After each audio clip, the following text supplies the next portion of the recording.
Namaste everyone. Welcome to this evening's Y20 Talks program. What is Y20? Y20 is the youth outreach program of the prestigious G20. This evening's program is jointly organized by Dr. Shyama Prasad Mukherjee Research Foundation, New Delhi, and the Varanda Club. Dr. Shyama Prasad Mukherjee Research Foundation is a think tank based in New Delhi, and it has been ranked number 30th as the go-to think tanks of the world by the Wharton School of Business, the Lauder Institute. It's a very prestigious institute based in Delhi. And this evening we have two scholarly people with us who will be elaborating and discussing on the ancient lessons from Bharat on peace and conflict resolution. Professor Kanagasabapati sir, who is a secretary and trustee at Dr. Shyama Prasad Mukherjee Research Foundation, is the former chairman of ICSSR New Delhi and a member of ICSSR now. He is also our chairman Varanda Club. He has written 3 books in English, 2 in Tamil. He is a cultural economist. His first book is The Unorganized Sector, The Growth Engines of Indian Economy. The second book, Prosperous India. The third book, Indian Business Models of Economy, Business and Management. Welcome you, sir. Thank you, thank you. We have with us author Venkatesh Rangan, who's a very young author who has achieved quite a lot in quite a short time. He is a banker by profession. He has written 3 books. The first being The First Republic, the untold true story of the Karbari Sarkar, which details about the Maratha Empire. His second book, Age of the Pie and Prose, the incredible 3 Indian decades that taught the world about Indian history, and also his latest books. The latest book is Bharat's Military Conquest in Foreign Lands. Welcome Venkatesh ji for this program. Thank you, Jagat. Over to Professor sir to lead the discussion. Thank you. Thank you for the introduction, Mr. Jagan. Today's topic is a very important one. The world is in a dilemma now. This is because everywhere there is conflicts. So conflict resolution is very important. Peace is an absolute necessity for a society to progress. Indian civilization is the only civilization in the world where prosperity and peace existed together jointly for thousands of years. If we read the Indian history, we will come to know on the one side there was prosperity, on the other side there was peace. So Indian civilization always aimed to grow based on peace. So this is a very important fact that the modern world should understand. If we see the Western world for the last 2000 years, from the beginning, at least, there have been continuous conflicts. In the recent years, conflicts have increased. So this is high time that when India is leading G2, that we have to discuss this very important topic. And to discuss this from the ancient perspectives, we have a very talented historian, Sri Venkatesh Rangan, who has written books and he is doing continuous research on it. So he'll be speaking on peace and conflict resolution from our ancient records of Bharat. He'll deal with different records. Of course, it will be difficult for him to explain everything in about 40-45 minutes, but he will be taking the important aspects and then presenting to us. After that, maybe for about 10-15 minutes, we can have questions and answers. So I invite Sri Venkatesh Rangan to make his presentation. Firstly, thank you, Professor G, for such a wonderful introduction to this topic. So I have prepared a very small presentation, which I will just share with the honored guest here, and I'll take this forward. Can everyone see my screen? Yes. Sure. So we will start off with what are the causes and conflict of the disorder in the world today. I will then introduce a concept called the Chakravarti and the Chakravarti Kshetra concept, which is based on the ancient Bharatiya Sanskriti, what it means and how it can contribute to world governance and world peace. I will look at certain records. Okay, so I have picked up one Sanskrit inscription one foundational text of our civilization, which is the Mahabharata, and one very interesting Sanskrit coin inscription, right? So based on these records, I will detail out what is the concept of a Chakravarti and a Chakravarti Kshetra. I'll give actual examples from history on how the Chakravarti approach has actually solved problems across the world. And finally, I will relate it to the problems we are facing today and how these problems can be tackled by these ancient Bharatiya principles of which I'm going to elucidate. So let me start off firstly. If we look at today, we are in a world of chaos and disorder. I mean, if we actually look at it all around us, we have wars, we have the scourge of terrorism, we have the scourge of fanatical ideologies. And what are the causes of this, right? So if we go very, I would say in a very, in an overview perspective, there's obviously inequality in economic development, there's inequality in social progress. There is also an inability to accept diversity. So we have ideologies or mindsets which say that, only what we believe is right, what others who don't believe, the unbelievers, they should not exist, or they should exist in a very secondary kind of state. Like there's a hierarchy which is there basically. And we also have a world full of national and ideological supremacist ideologies. It may be atheist or theist ideologies, right? So it says that this is what I believe in, this is the God I believe in, and we should expand the world, conquer the world, so that everyone believes in this God and this ideology. And what this creates is a power hierarchy. So there are certain nations which feel that we are exclusive and the others are not. So whether it be climate change, whether it be the World Trade Organization talks, whether it be any multilateral institution, right? The basic issue we find is some kind of a perception of discrimination or a differentiation. It may be between least developed countries, developing countries, and the developed world. It may be against P5 versus the rest, whatever. So there's ultimately a lack of representation of marginalized voices, societies, and nations. And obviously, we now face a scourge of cross-border terrorism, a concept of total war. So there are, I would say, nations and organizations which believe that there's no bar, right? You can just destroy, whether it be civilians, whether it be infrastructure, totally other nations' identity or livelihood, just for the fact to prove a supremacist point of view. So I think this whole ideology of a total war which cross-border terrorism involves, I think that is also a big cause of conflict. So ultimately, why is all this still surviving? And I believe the reason is because there are certain gaps in our world governance institutions, our multilateral institutions. India has for a very long time has pushed forward for reforms in our multilateral institutions. Classic example is the United Nations Security Council. Recently, our Honorable Prime Minister Narendra Modi ji, in fact, made a very interesting statement. He said that, can we have a Security Council which does not represent 1/6 of humanity, which is India? And it is not just about India. You look at any other the Bretton Woods organizations, the climate change talks. Are the voices of the least developed countries, the small island nations, are they being represented? Is there a voice of Africa in the Security Council? So what we find is ultimately a world governance where there's inadequate representation, inclusion, and a world vision which does not in a way align, okay, with something which everyone is inspired. So the question is, can there be an alternative ideology or an alternative vision to improve or reform this world governance? And that is where my whole presentation on Chakravarti Kshetra comes. So Professor, should I move ahead or would you? So basically, so if we look at it basically, what is a Chakravarti and a Chakravarti Kshetra concept, right?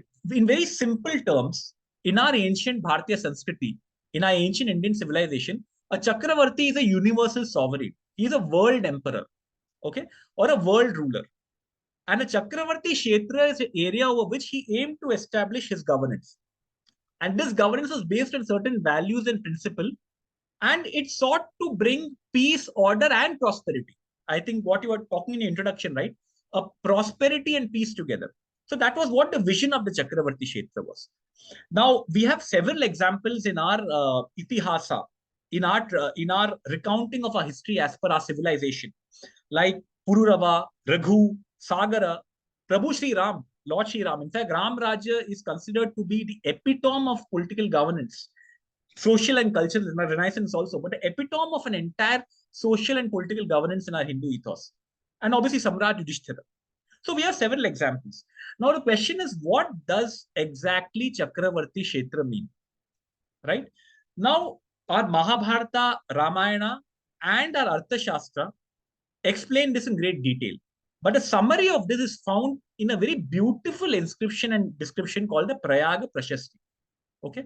This Prayaga Prashasti was written by a Sandhi Vigrahika Harisena, who was, as the name suggests, Sandhi, who was proficient in Sandhi, or who was a foreign minister of the Gupta Empire. Now, the Gupta Empire is one of the powerful empires of Indian history. And this Harisena was a foreign minister to Samudragupta, who is also one of the great emperors of Indian history. So now, as per this Prashasti, Samudragupta's father told him when he was young, when he was going to ascend the throne, that protect the whole earth. Okay. So how, now the question is, how does he protect the whole earth? Right. So he aspires to be a Chakravarti. What should he do to be a Chakravarti? And there is where Harisena in his Prashasti mentions several qualities which a Chakravarti should possess or should do, and which Samudragupta has possessed in order to protect the whole earth. And it's very beautiful. So if I may quote, Paritoshita Prachanda Shasanasya Aneka Bhrashta Rajyotsana Rajya Vamsa Pratistapano Bhuta Nikhila Bhuvana Vicharana. Very interesting. It says, in order to protect the earth first, Nikhila Bhuvana, travel around the world, find out where there are Aneka Bhrashta Rajya, so where there are the fallen, the anarchic, the disordered countries, right? Today we call them the failed states. Make these failed states functioning again. And how to make them functioning? Raja Vamsa Pratisthapana. So find out if there are any extinct, old, popular families, popular ruling families, make them participate in the government and re-establish a functioning government out. Now, just to pause a bit, if you look at the entire 20th century and the 21st century, all foreign interventions which have happened, okay, they have made functioning states and functioning countries and functioning governments into failed states. Libya, Iraq, Afghanistan, you name it basically. Now here in the Chakravarti Kshetra concept, what you're saying is find failed states and don't conquer them, but ensure that you have people out there, the extinct families, the popular families, bring them in a participative mode of government and re-establish those failed states. So first is find the failed states and re-establish it.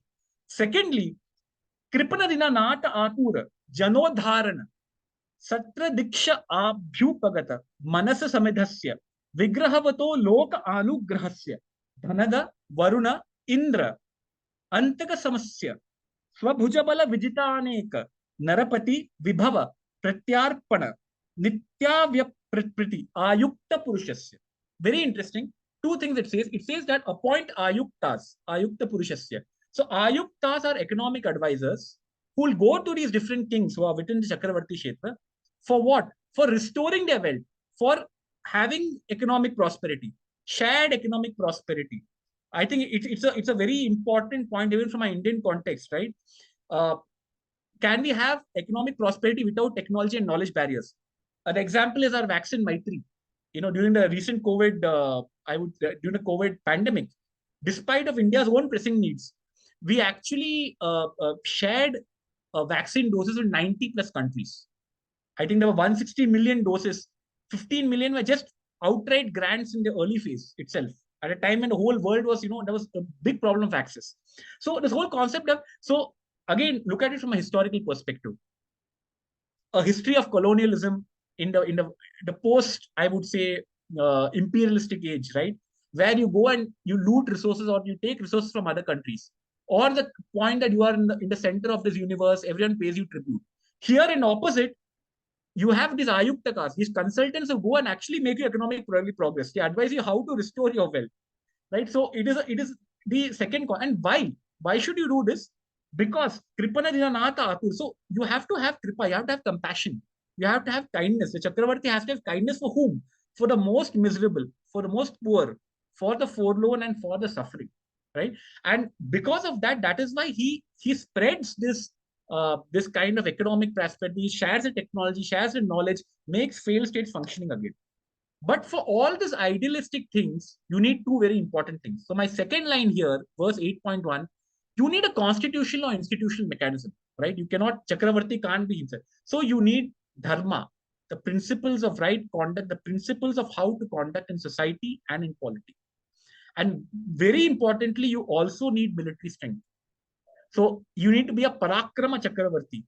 Krita Bahu Virya Prasara, Dharani Bandasya Prithvyam Apratirathasya.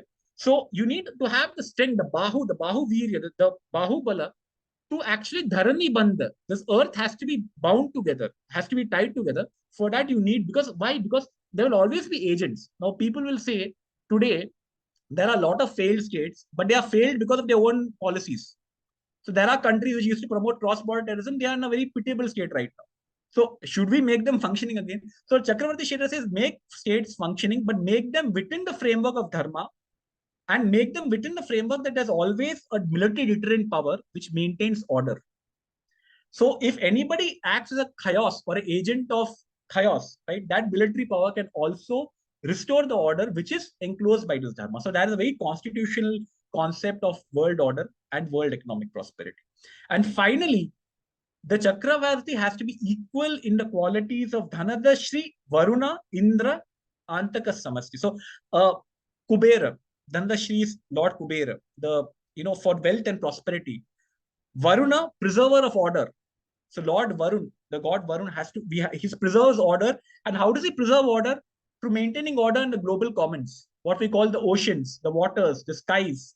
So today, in fact, very interestingly, you have the United Nations Convention of Sea Lanes of Communication. To maintain trade commerce, the maritime sphere has to be free.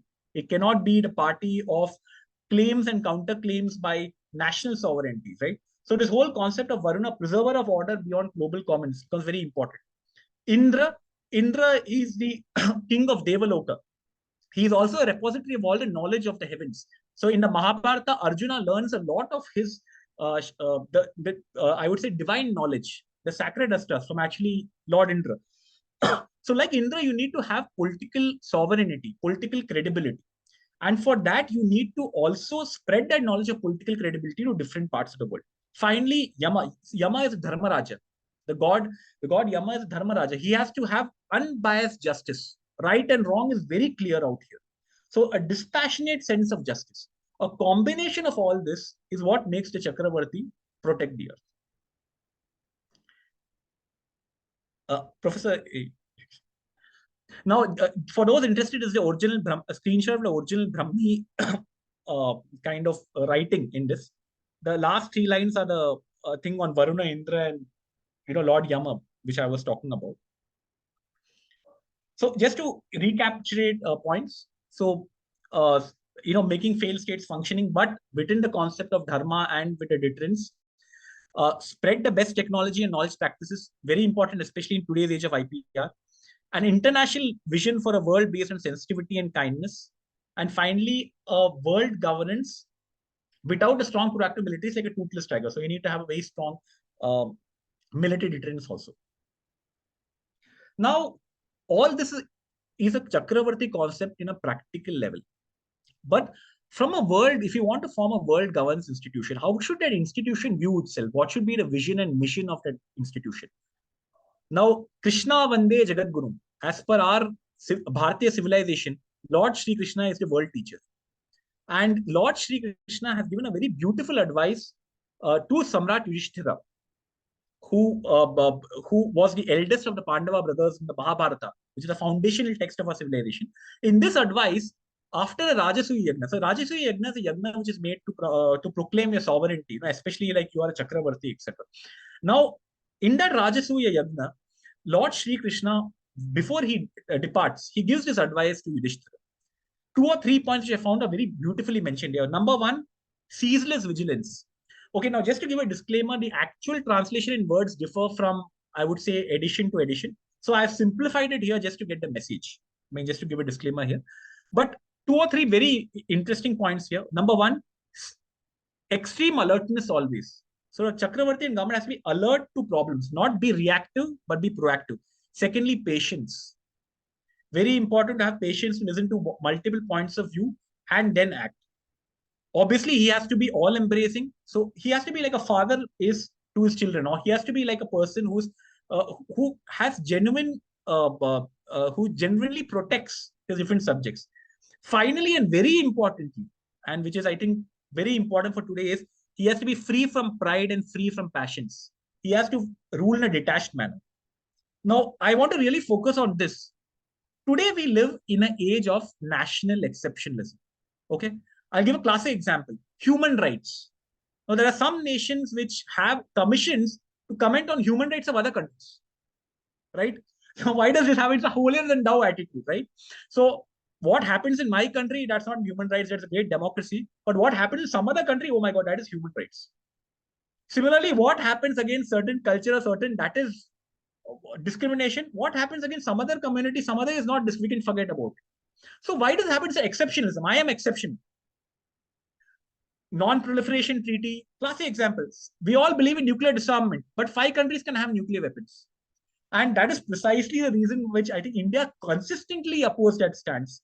And I mean, that's a huge history behind that. So nation-based accept, why does this come? It comes because of an attachment to ego. It comes because of attachment to pride. So Krishna's advice is Lord Krishna's advice is very important here. As a Chakravarti, as a form of world government, be detached from national egos, be detached from national exclusivism, right? And to understand this, how patience and alertness is very important. Now, in Indian tradition, we have this concept of Purva Paksha. Before you attack somebody else, first understand that person's point of view. Indian civilization is a huge tradition of debates, of discussions, different sampradayas, different points of view to discuss and debate in a peaceful manner. That's why peace and prosperity went together. It was not a violent clash of ideologies. So, Purva Paksha is very important. Concept of non-attachment. And what will this result in? This concept of non-attachment, it guides society to a higher consciousness. And this whole vision of a higher consciousness is very beautifully put in this coin inscription. Okay, this is called a Chhatra type of gold coin inscription around the 4th century CE. It says, Shitama Vijayati Sut Charitrair Divyam Jayati Vikramaditya. So Vikramaditya is known as one of the great Chakravartis. It says, having conquered the Kshitij earth, Vikramaditya aspires to conquer the heavens, how and for his people, through Sut Charitra. So only by changing your Charitra, by changing your individual personalities, you can win heavens, you attain a higher level of consciousness. Now that personality can be changed at an individual level, at a social level, that you can be more kind, you can be more compassionate, you can forget all those values only if you have an enabling world governance infrastructure, and the Chakravarti acts as an ideal. So the ultimately vision of world governance here is to take you to a higher level of consciousness. So spiritualism is not abstract. It is a very practical concept within a political and social construct. Now, I thought I'll just give some examples from our world history on how this Chakravarti Kshetra actually acted in practice, if I may kind of give that. So firstly, I initially told in an inscription that a Chakravarti had to embody qualities of Kubera, Varuna, Indra, Yama. So if I go one by one, right? Kubera is a symbol for wealth and prosperity. So I would take it that as a Chakravarti, I have to share economic prosperity without any technology or knowledge barriers, right? So if suppose a vaccine is very important in a certain country, I don't need to have IPRs. I don't need to have costing issues. I need to have that, right? So very interestingly, now I give an example from Yunnan. It's present in present-day southwestern China.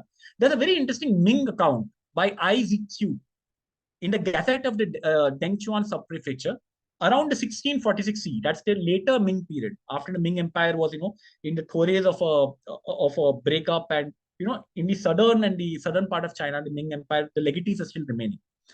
It says that in Yunnan there's a very ancient indigenous community called Bai, very ancient. It's a very that community Bai, for 2000 years it kept alive a tradition of an event.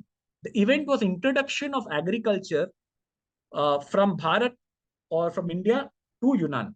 Okay, and this was done by by Chakravarti, that is Ashoka, and he came to be known as Bai Fang Wang, or the king of white rice. So you can imagine how transformative that sharing of technology at that point of time just sharing of agricultural practices, without any barriers, etc., that transformed the society so much that even for 2000 years, this community or this tribe remembered it as their origin. Now, actually, it may have been the origin, may not have been origin. Historically, there may be debate.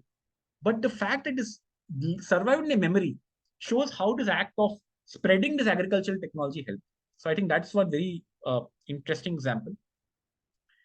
Chakravarti should embody qualities of Yama. So Yamadev, if you look at it, is Dharmaraja, one who dispassionately can give justice, the difference between right and wrong, and without emotions in a free and fair manner. Now, there is a Perso-Arabic writer called Abu Jafar Muhammad bin Zarir al-Tabari, who wrote his work called Tariq al-Rasul wa Muluk in about the 9th century. There's a very interesting tale of Zarj the Indian in book 4, 4th section of it. As per this account, a group of envoys from Mediterranean country came to Zarj and told him that we are being persecuted, please help us. What does this Zarj do? The first thing he does is he doesn't jump to a conclusion. He considers both points of view. He, in fact, sends spies to that actual country to find out what is the economic condition, is it economically prosperous, how popular is the government, is there really a persecution happening? So an independent ground verification is carried out, both points of view are studied, and then a decision is come. So I want to present this as, any decisioning in today's world and any conflict, when there are two parties, it should not be national interest or, let's say, a kind of favoritism which works, but a dispassionate. We see it today an example, for example, United Nations Security Council listing of terrorists. It's a very simple thing, right? A terrorist is a terrorist. When you have FATF strictures, when you have other strictures, they should be called a terrorist. Still, we find some terrorists are not listed. There are some veto being applied by certain countries. So why does double standards? So if we have a dispassionate view of basically of the problems in the world, such a kind of, I would say, favoritism will not. So this is an example which I have of a very strict, I would say, a sense of justice being put forward. Obviously, in this story, later Zarj realizes that there's a persecution happening and actually goes and punishes this ruler. Then Chakravarti embodying the qualities of Varun Dev.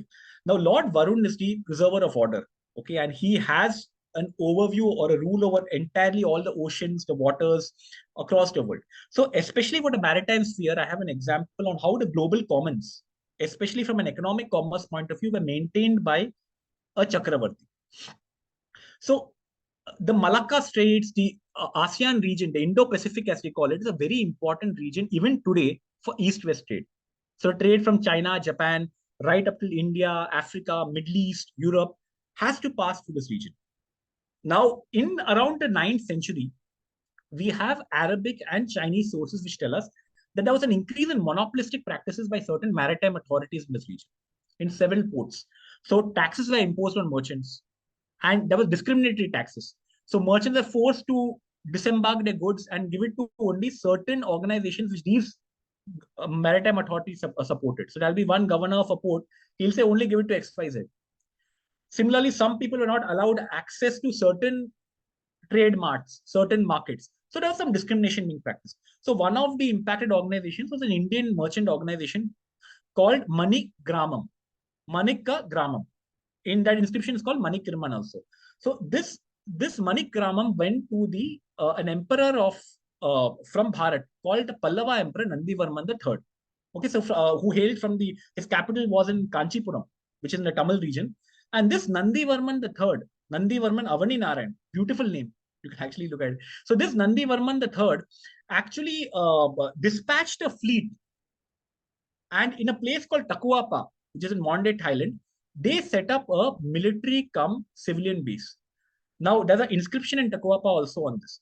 Now, what it is based on is for under half a century, it ensured a deterrence for anybody who wanted to monopolize trade. So it ensured free trade. So all merchants could access the ports. All of them could carry direct voyages.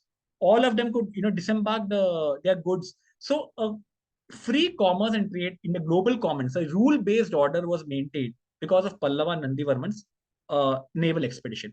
Now, I want to give a modern example here. We have the United Nations Convention of Sea Lanes of Communication. Today, we have a huge dispute which happens, especially in Indo-Pacific.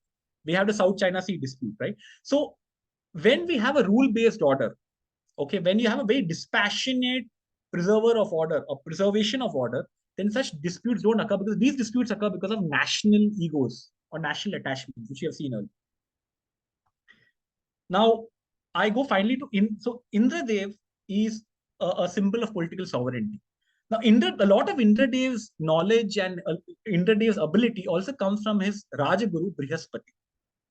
So, if you look, what I want to bring the angle here is there are examples on how our Chakravartis of Bharat spread these political values along with social, cultural, spiritual values through what they call the East as Dharma masters, or what we call as Rajaguru.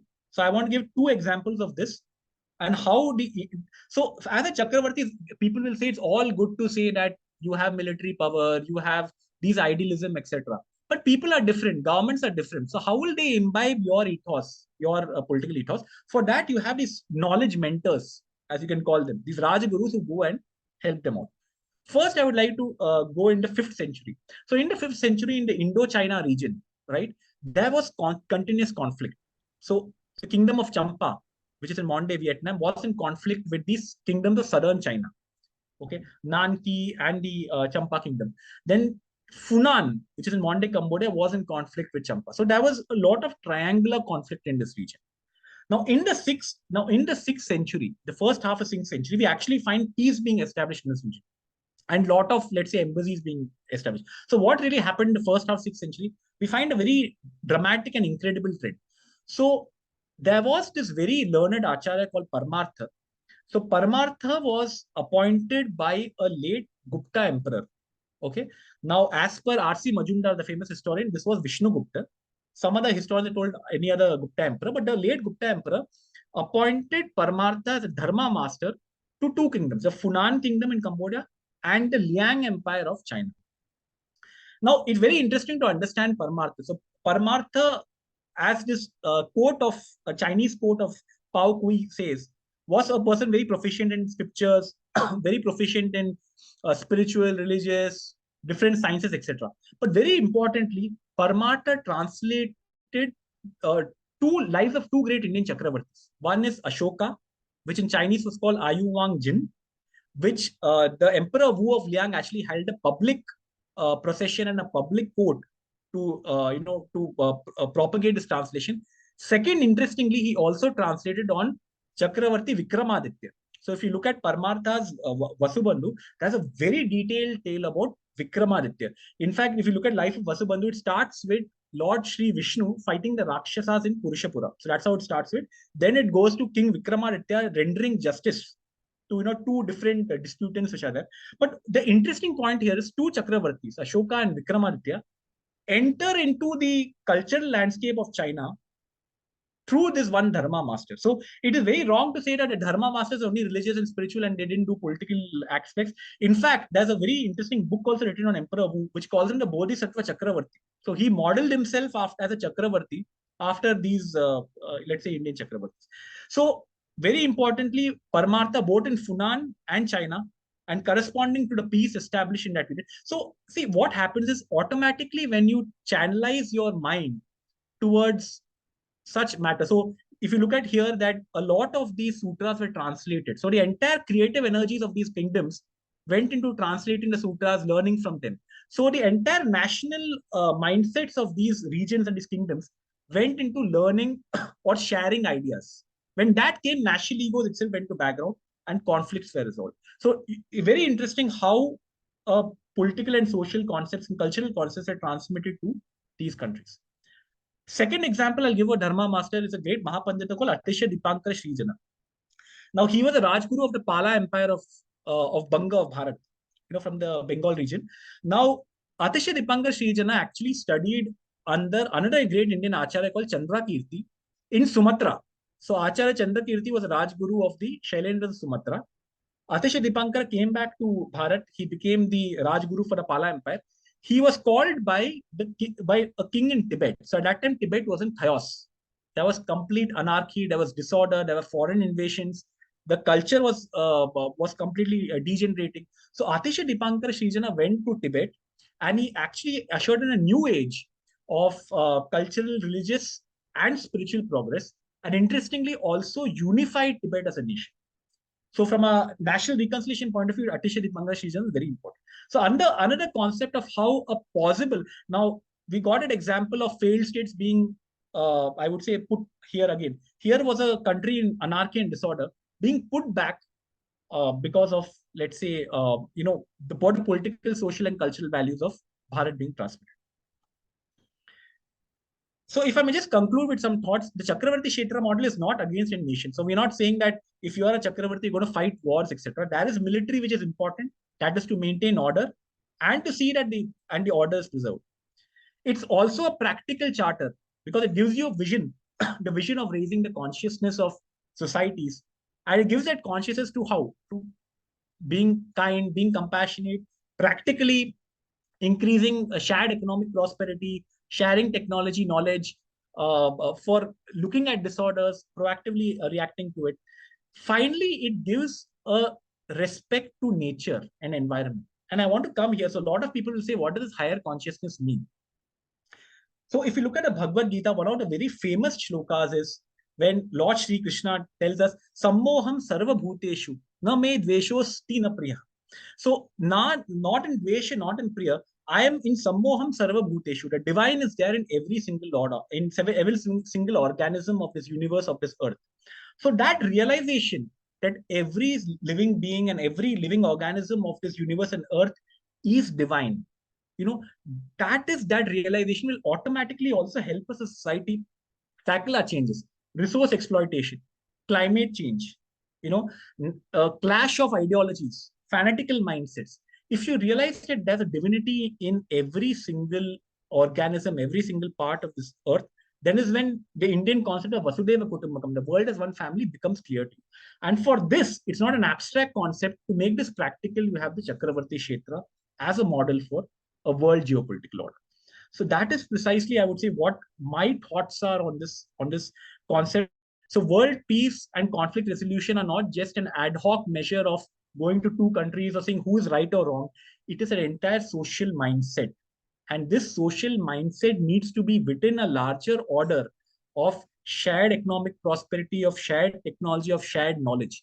I'll conclude with giving a classic example of what I feel is a very brilliant example of Chakravarti Kshetra. The International Solar Alliance, which is spearheaded by our Honorable Prime Minister Narendra Modi ji. Today we talk about climate change. Everybody's talking about climate change. There are carbon markets, high-held terms, but an actual workable solution of mobilizing over $1,000 billion US for 120 countries in a tropical belt. It includes the least developed and small island nations. That mobilization, that level of investment, and that is where you get that whole concept of knowledge as also as resource sharing, which can be pooled together for the world benefit. So I feel that this whole Chakravarti Kshetra concept is a very important concept for our current world geopolitical order. Thank you for your patient hearing, everyone. Thank you for your patient hearing and giving me the opportunity, Professor Ji. Over to you for. Thank you. Very good, excellent presentation. In fact, right from your first slide, you completely concentrated on the topic. I was particularly impressed when you presented the causes for conflict. Causes of conflict. You are very right. The causes arise from inequality in access to resources and inability to accept, diversity. These are all very, very important aspects. And, for each of these things, we have to learn lessons from our ancient Bharatiya civilization, ancient records. We all know, we see divinity in every being, even living, non-living being also. We accept all forms of diversity. At the same time, we always wanted to give equality in terms of access to resources. We all know that when you mentioned about agriculture, I remember always this one word from Mahabharata, Annam Bahu Kurvita. So Dharma always used to say, make abundant production of food, so that no one would starve for want of food. And they established facilities throughout the country so that, access to food, minimum facilities was always assured in ancient India. In fact, it was the duty of the king as you rightly pointed out, what are the characteristics of the kings? They defined it and they practiced it. These are all important aspects that we have to learn. Leaders have to learn in the modern contemporary world. And you presented the other points also, like expansionistic approaches, etc., lack of representation of marginalized voices, etc. Now we should be happy that India, under the leadership of Prime Minister Modi, is presenting the voices for the rest of the world as well. We all know.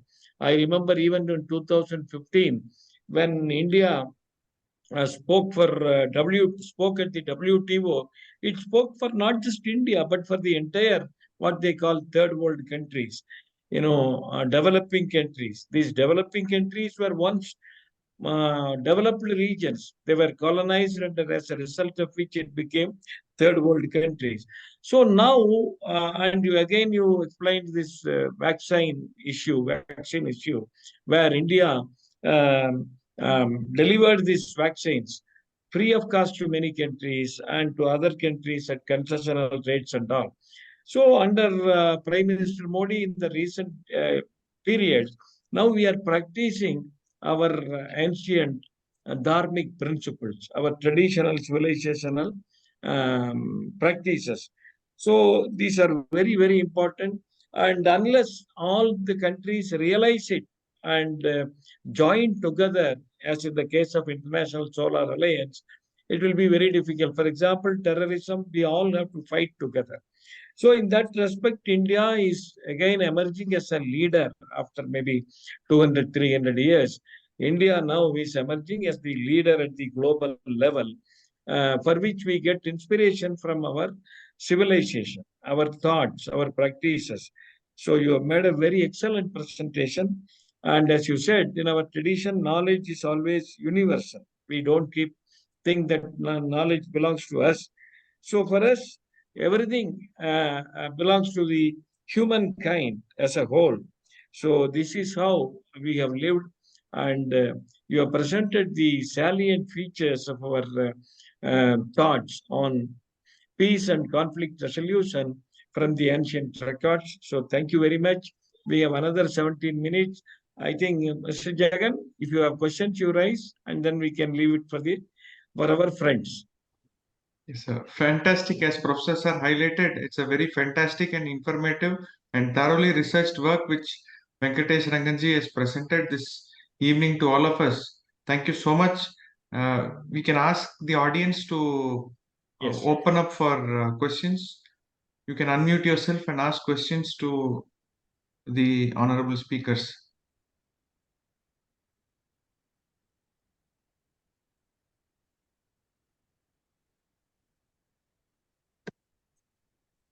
Yes, Akka Vidyaka, very enlightening session you have posted. You can ask a question. If yes, you have raised your hand, please go ahead, Akka.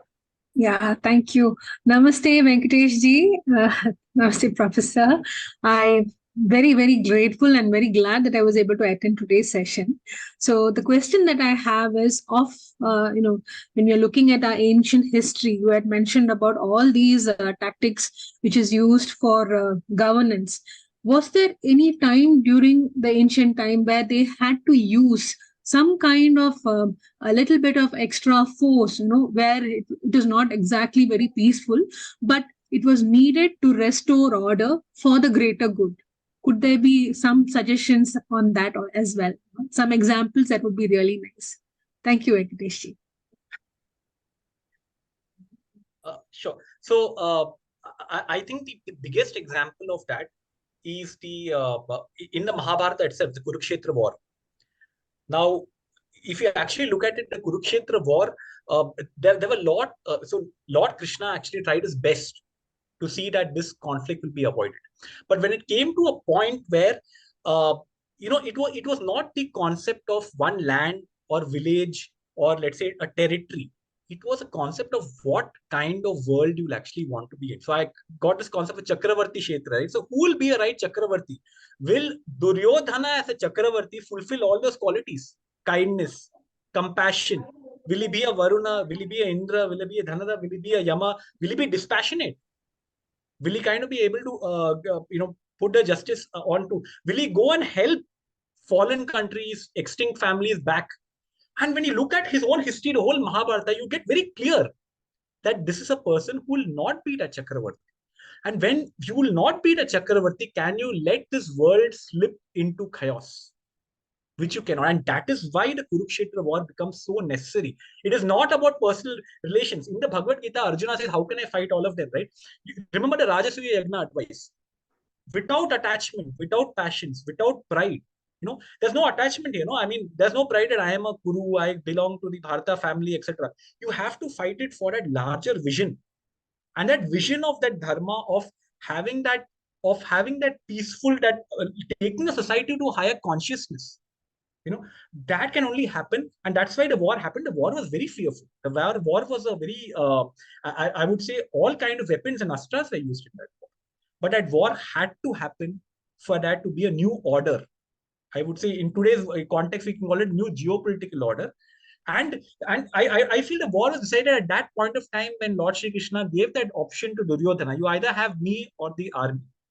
And Duryodhana said, I don't want you, I want the army. So the very classic example of leading to a higher level of consciousness never came out. So I would say Kurukshetra is a classic example of this. And I think it is something we all should keep in our mind throughout. Professor G, any comments? Yes, I want to add one point. Even when our kings used force and won wars earlier, they made it a practice that once they capture a land or a region, they go to the failed king, whom they defeated, and take him or her to the temple, and then pray at the temple where they used to pray, and then give an undertaking that, you can follow all your traditions as you have been following for thousands of years. I will not interfere. I will be your king. But all your sacred practices, traditions would be followed, and I would be the guardian for it. And this is how they have been doing. Even when after they won wars, they did not interfere in the practices, traditions, faiths of the people of that region. This is one finest quality that we have to learn. Any country should learn from the Indian civilization. This is a very, very important point. And I want to add one more aspect that you rightly mentioned, the role of Rajagurus. Rajagurus played the most important role. We all know in the case of Maharaj, Shivaji Maharaj, and even in the case of Vijayanagara Empire, Rajagurus played a very, very important role. Thank you.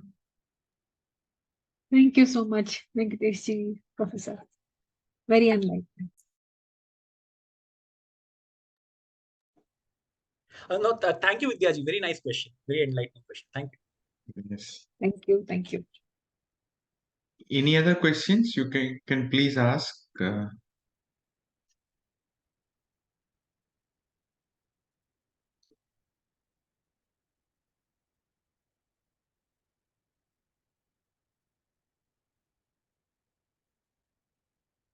Professor sir, you want to add a few more points, sir? Yes, if there is no other question, then I would like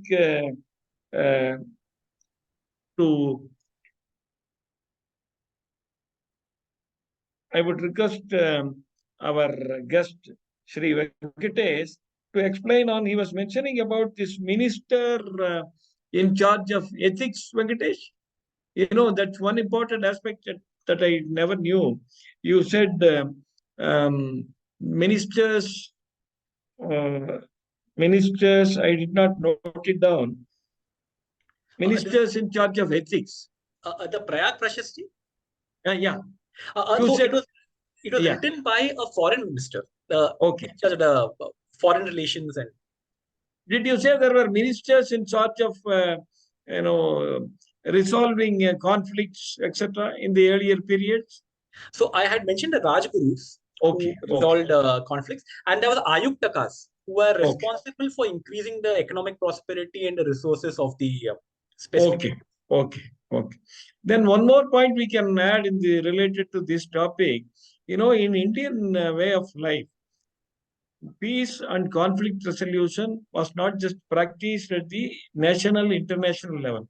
it started from the individual level.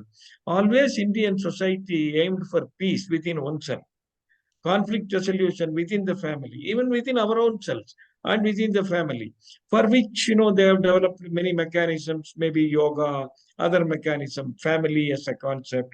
And at the social level also, we see, how layers after layers of um, setups were there, village level, different levels, for which there were rules, regulations, etc. So, as far as the peace and conflict resolution is concerned, Indian society always aspired for peace and conflict resolution from the individual level.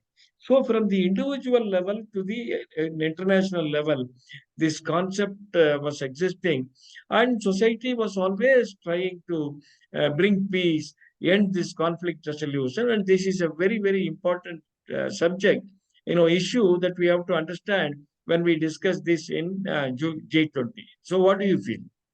No, totally. In fact, I think that what is a distinguishing feature of Indian civilization versus the rest? If you put in one point, this is a civilization which asks the individual to look inwards, to find a higher consciousness. Okay, so it was not so. Yes, so there was a way of living, there was a way of governing, there was a way of being in society, but all this, the objective was to find that higher level of consciousness. So why do you do a lot of the lot of the anusthanas? Why do you do a lot of these paramparas?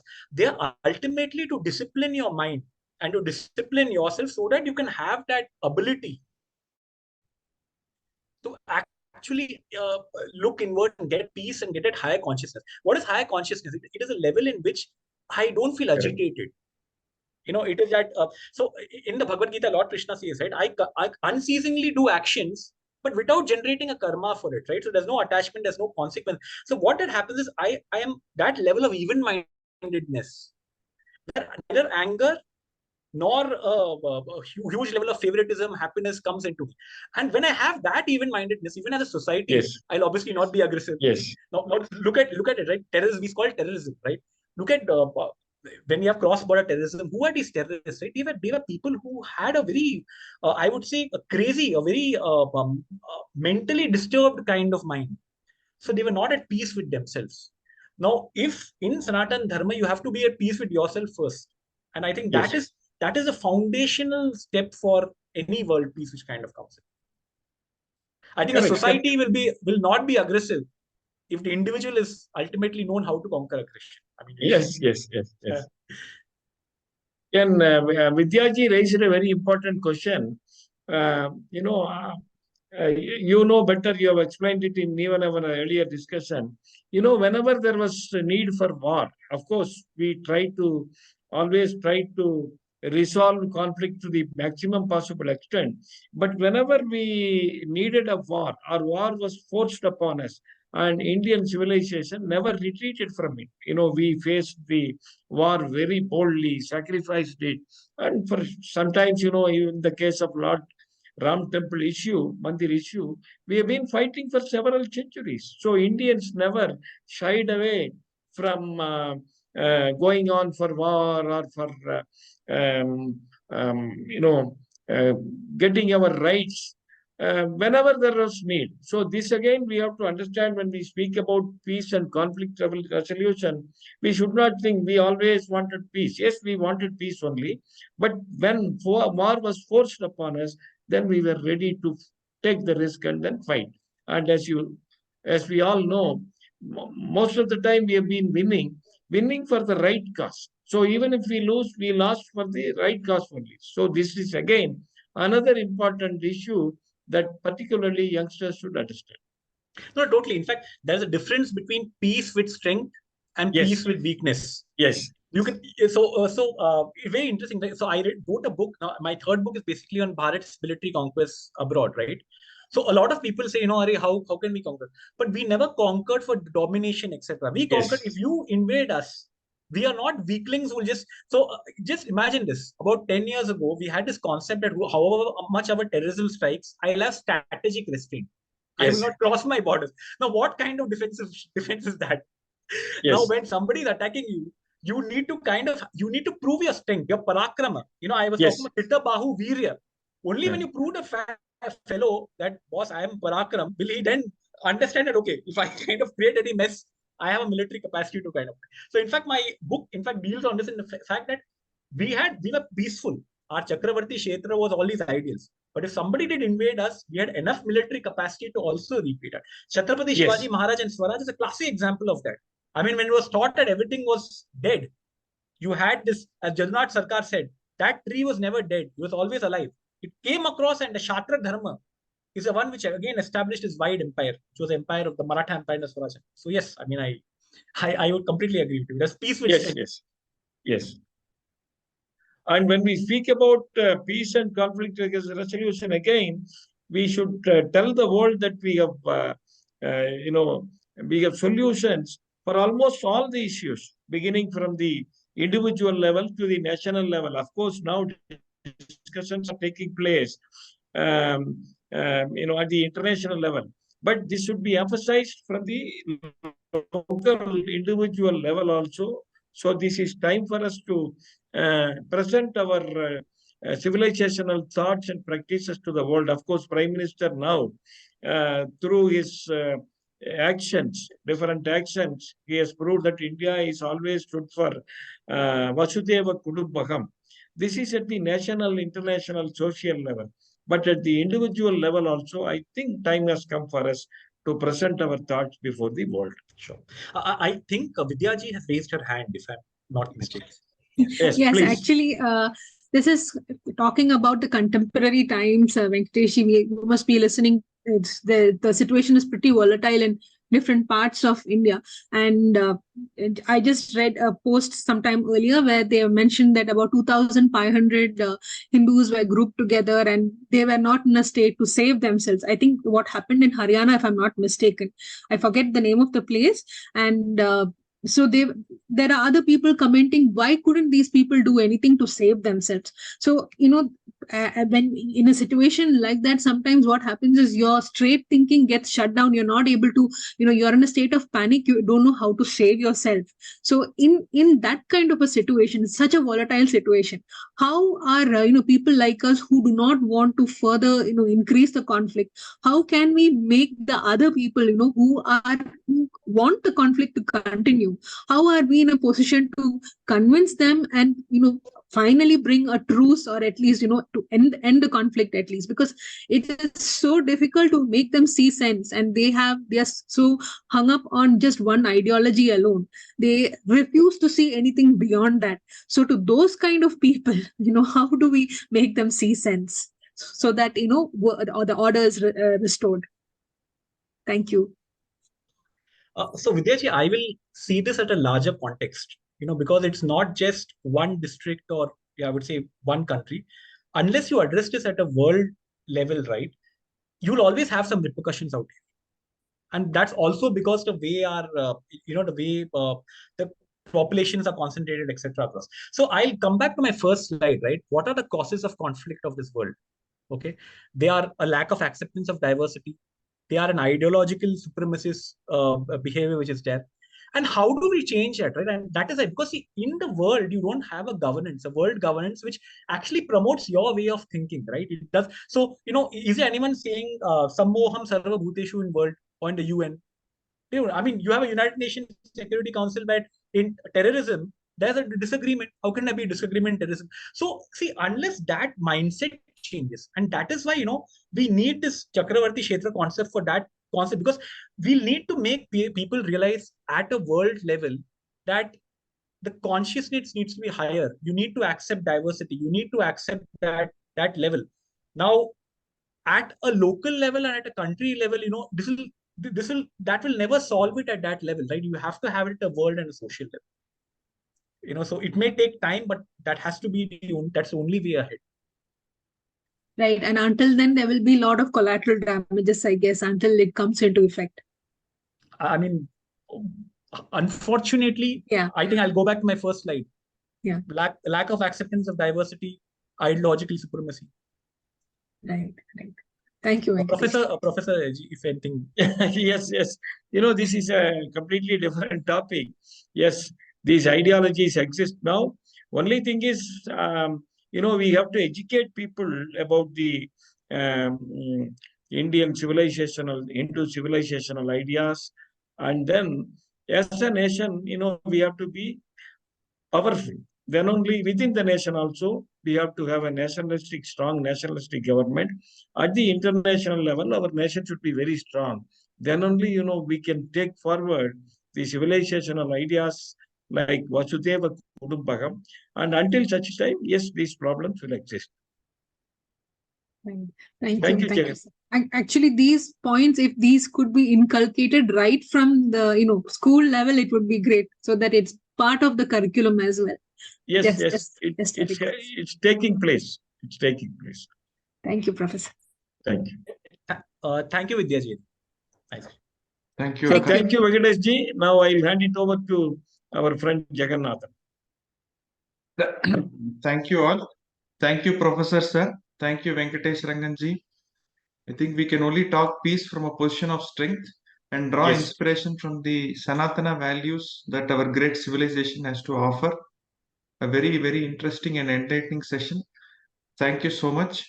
And stay tuned to the social media handles of Y20, SPMRF and Veranda Club for forthcoming programs, Y20 Talks with Professor Sir and other personalities. Thank you so much. Professor Sir, you'd like to add some closing remarks? Thank you. Sri Venkatesh Rangan has made a very good, excellent presentation based on his vast knowledge of Indian Bharatiya records and scriptures such as particularly Mahabharata and all. So we were all pleased to listen to him. So thank you very much, Mr. Venkatesh. We look forward to learning from you very often. Thank you.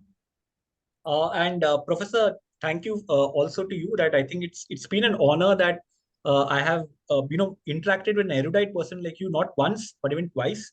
So I really thank you for this opportunity, and I also thank Jagannathan ji from Veranda Club for actually hosting and giving me this platform.